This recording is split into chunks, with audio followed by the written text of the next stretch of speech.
si eres de los que lee la Biblia, ah, prepárate porque hoy vamos a explorar un libro que te hará verla desde una perspectiva totalmente nueva. Ah, wow. Se llama La Biblia en una vara. Es un libro sagrado. Interesante.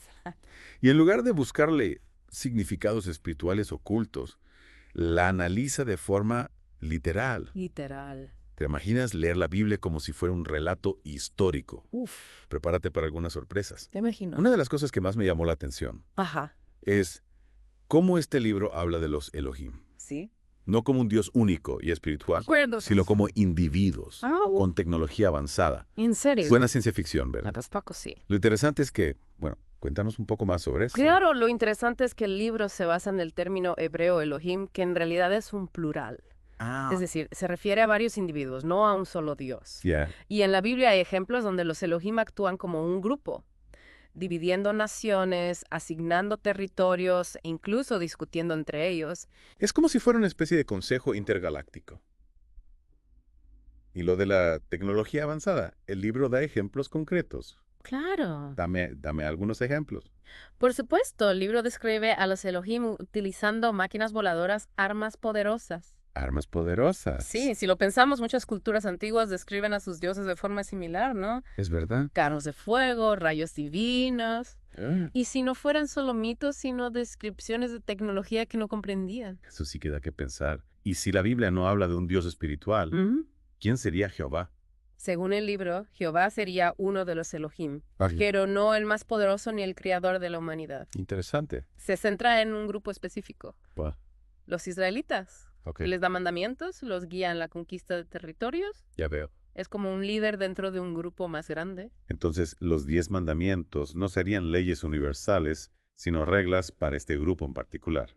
Exactamente. Increíble. El libro argumenta que los 10 mandamientos son reglas internas ¿Ya? para mantener el orden dentro del grupo de los israelitas, Mm, no leyes morales para toda la humanidad. increíble. Es como si estuviéramos leyendo la Biblia con otros ojos. Totalmente. Y hablando de relatos conocidos, ¿qué pasa con la historia de Adán y Eva?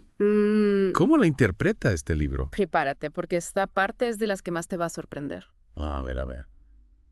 La Biblia Note es un libro sagrado, plantea que Adán y Eva no fueron los primeros humanos, sino que fueron creados en un ambiente controlado, el Gan Eden, Gan Eden, que se interpreta como una especie de laboratorio de los Elohim. un laboratorio. ¿En serio? Sí. Eso sí que es un giro inesperado. Mm. ¿Y qué hay del árbol del conocimiento y el árbol de la vida? También tienen una interpretación diferente. Por supuesto. Cuéntame. El árbol del conocimiento se interpreta como el acceso a un conocimiento prohibido para Adán y Eva. Ya veo. Un conocimiento que les habría dado más poder o entendimiento. Y el árbol de la vida no representaría la inmortalidad literal, Ah, sino algo que les habría permitido vivir más tiempo, quizás a través de alguna tecnología de los Elohim. espera. Sí. Estás diciendo que los Elohim podrían haber manipulado genéticamente a Adán y Eva. El libro lo plantea como una posibilidad, Wow. basándose en la interpretación literal del texto. Eso es alucinante. Y Caín, el hijo de Adán y Eva, Ajá. también encaja en esa interpretación. Claro, el libro analiza el relato de Caín, quien al ser expulsado del Gan Eden teme encontrarse con otros humanos. Esto sugiere que ya existían otros grupos de humanos en la Tierra, Ya veo. además de Adán y Eva. O sea que Adán y Eva no serían los padres de la humanidad, No, sino un experimento dentro de un grupo que ya existía. correcto. Realmente cambia todo lo que creíamos saber. Cierto. Si pensamos en la Biblia como un documento histórico, surge una pregunta clave. ¿Quiénes la escribieron? Claro, si la Biblia no es la palabra de Dios, ¿quiénes fueron sus autores? ¿Personas que vivieron esos eventos o se trata de una recopilación de historias transmitidas de generación en generación? El libro explora esa posibilidad, la de que los autores fueran personas que vivieron esos eventos o que los recogieron de la tradición oral. Al fin y al cabo, muchas culturas tienen mitos y leyendas que se han transmitido oralmente durante siglos antes de ser escritos. ¿Eso tiene sentido? Pero si la Biblia fue escrita por personas, ¿cómo se explican las inconsistencias y contradicciones que encontramos en el texto? El libro las atribuye a la naturaleza humana de los autores al transmitirse las historias oralmente y luego al ser escritas es posible que se introdujeran errores o cambios intencionales o no. Es decir, que la Biblia podría haber sido modificada a lo largo del tiempo quizás para adaptarla a nuevas circunstancias o para promover ciertas ideas. Exactamente, si la Biblia fue escrita por personas con sus propias perspectivas e intereses, es lógico que esos intereses se reflejen en el texto. Y eso explicaría por qué existen tantas interpretaciones diferentes de la Biblia, ¿no? Precisamente, el libro argumenta que la diversidad de interpretaciones es una prueba de que la Biblia no es un texto divino e infalible si fuera la palabra de Dios. ¿Por qué habría tantas discrepancias sobre su significado? Entonces la Biblia sería un reflejo de la complejidad de la historia humana y de las diferentes formas en que las personas la han interpretado a lo largo del tiempo. Exacto, nos invita a no dar por sentado lo que nos han enseñado y a buscar nuevas perspectivas. Y hablando de nuevas perspectivas, ¿cómo analiza el libro el impacto de la Biblia en la historia y la cultura? Reconoce la enorme influencia que ha tenido la Biblia, tanto para bien como para mal, al ser interpretada como un texto divino. Se ha utilizado para justificar guerras, opresión e incluso genocidio. Es cierto, la historia está llena de ejemplos de cómo la Biblia se ha utilizado para justificar actos terribles, pero también ha inspirado grandes obras de arte, música y literatura. El libro no niega la importancia cultural de la Biblia, simplemente nos invita a verla como un producto de la historia humana con sus luces y sus sombras. Y si la Biblia no es un texto divino, ¿cómo deberíamos leerla e interpretarla?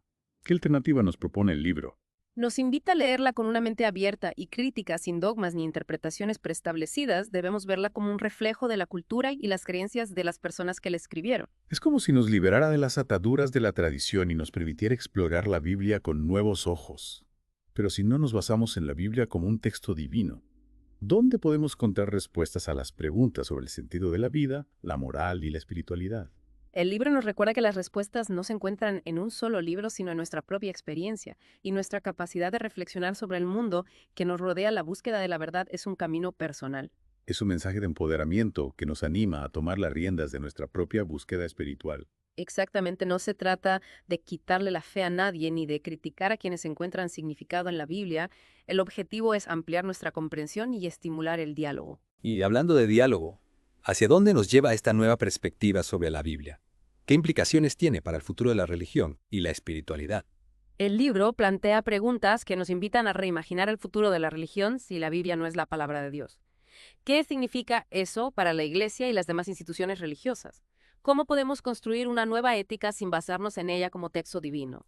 Son preguntas que nos desafían a ser creativos y a buscar nuevas fuentes de sabiduría para construir un mundo más justo y compasivo. ¿Y qué hay de los misterios que aún rodean a la Biblia? ¿Hay nuevas investigaciones que arrojen luz sobre su origen?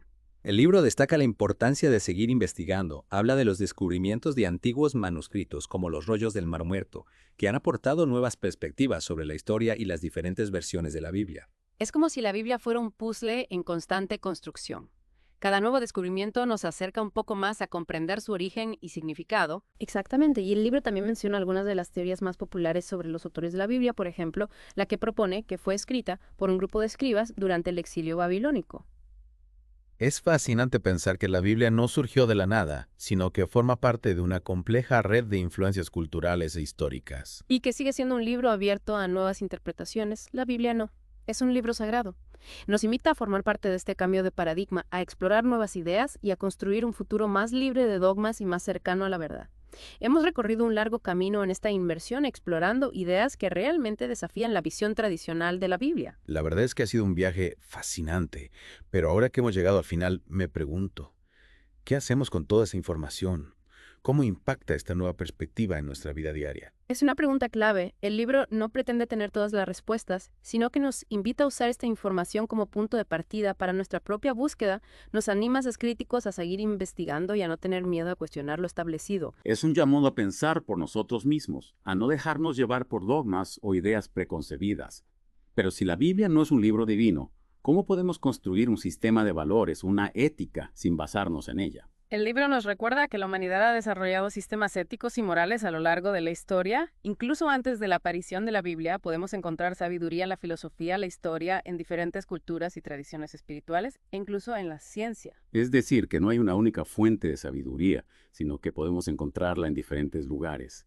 Y en cuanto a la espiritualidad, si la Biblia no es un libro espiritual, ¿dónde podemos encontrar alimento para nuestra alma? La espiritualidad no se limita a un solo libro o religión. El libro nos anima a conectar con la naturaleza, a cultivar la compasión, la gratitud, el perdón, a practicar la meditación, a buscar la belleza en el arte y la música, a vivir una vida con propósito. Es una visión de la espiritualidad como algo universal, que está presente en todos nosotros, independientemente de nuestras creencias. Pero ¿qué pasa con las personas que sienten que su fe se tambalea al escuchar estas ideas? El libro les recuerda que la fe es un camino personal y que no hay respuestas fáciles. No hay que temer a las dudas, sino verlas como una oportunidad para profundizar en nuestra búsqueda espiritual.